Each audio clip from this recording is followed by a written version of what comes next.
Fala aí pessoal, beleza? Como é que vocês estão?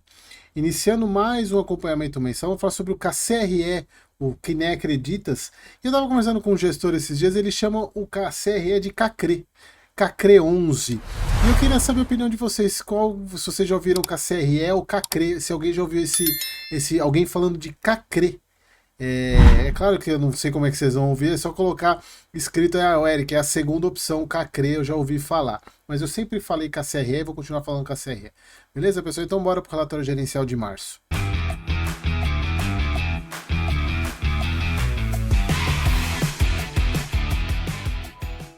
Então vamos lá, pessoal, relatório de março, fundo pequeno, 333 milhões, dificilmente negocia acima do VP, e aí eu falo que eu entendo que as pessoas não entendem como esse fundo funciona. E para quem gosta dele, é bom, porque aproveita bons preços para comprar.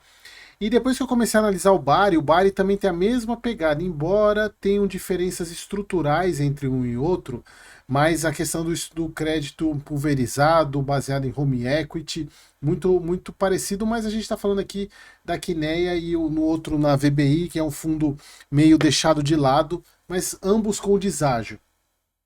Então o fundo pagou 10 centavos e se preparem para o mês que vem, que se a Kinea não quiser reter resultado, vem um resultado bom aí, vocês já vão entender o porquê. Então o fundo cota patrimonial 9,27, cota de mercado 8,87, vamos dar aquela conferida básica na cotação do KN, KCRE, KCRE 8,60. 8,60, caiu um pouquinho. Então o fundo ele tem 106 em ativos, aí como é que ele tem acima? Por causa de compromissada. Sendo 0,5% é instrumento de caixa, a parcela IPCA ele é praticamente IPCA, 96,7% do patrimônio, taxa aí de marcação 10 e 12, e tem um pouquinho de CDI, corresponde a 9,5% do patrimônio, CDI mais 4,35. Deságio aí de 5,11 nesse momento do relatório, um pouquinho maior hoje por causa do deságio da cotação que está um pouquinho abaixo. O fundo pagou 10 centavos em relação desse mês, provavelmente mês que vem deve vir mais. O MRV Pro Soluto 429, se você já viu o vídeo do KNSC, vídeo do KNCR, é o mesmo CRI, só que no caso KCL, ele comprou quase 200 milhões, aqui ele foi 8 milhões porque é um fundo menorzinho, né? Aqui a parte de compromissada, 6,7% do patrimônio. Acompanhamento de carteira, o fundo teve um recebimento aí de principal acima de 2 vezes o esperado, que é aquele pessoal que antecipa os pagamentos. Fevereiro, a taxa de inadimplência teve uma redução para 2,7, é o menor que eu me lembre, e é bem interessante isso, porque a gente está falando de um cenário de juros alto e a inadimplência caindo. Bem interessante isso. Lembrando sempre que acho que é aqui que traz o grande desconforto para as pessoas, olhar a inadimplência, e todo mês tem inadimplência, mas lembra da estrutura do KCRE. Acreditas, ela emite 3 séries de cotas, a sênior, a mezanino e a júnior, ou a subordinada mais arriscada. Se você viu o vídeo de CRID há 3 domingos, há 3 ou 4 domingos, você vai entender o que eu estou falando aqui. E os CRIs pegam a questão da inadimplência maior do fundo, até 18% basicamente da inadimplência, ficam no CRI Júnior. E o CRI Júnior não está no KCRE, está com Acreditas. Então, o fundo, para ele pegar a inadimplência tem que ser superior aí a 18%. Database 2% dos créditos já estão em fase de recuperação via execução de garantias, ou seja, aquelas pessoas que de fato não pagaram e aí vão recuperar a garantia. E como é home equity, basicamente a garantia é o próprio bem, o próprio imóvel que é dado como garantia do empréstimo.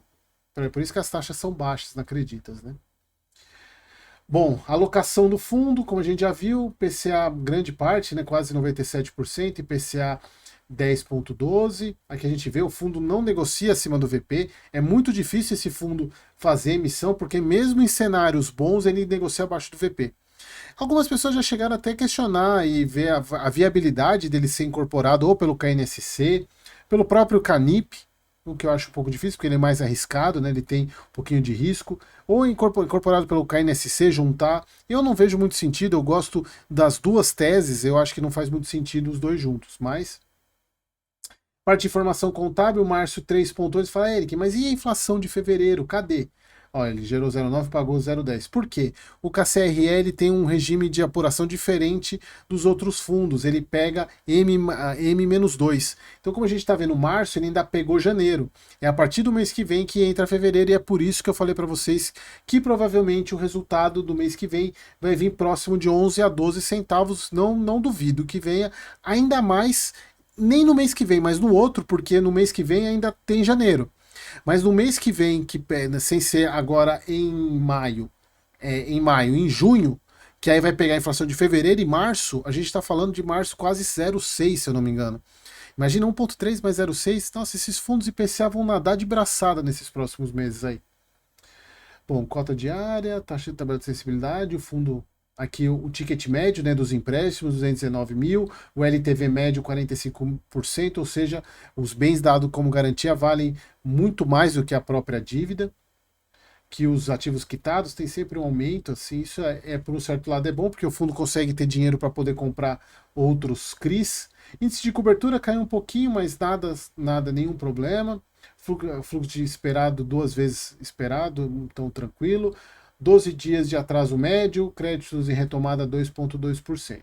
E a carteira do fundo, basicamente os sêniores aqui, os mezaninos nessa cor diferente, as taxas são um pouquinho maiores do que os sêniores, obviamente.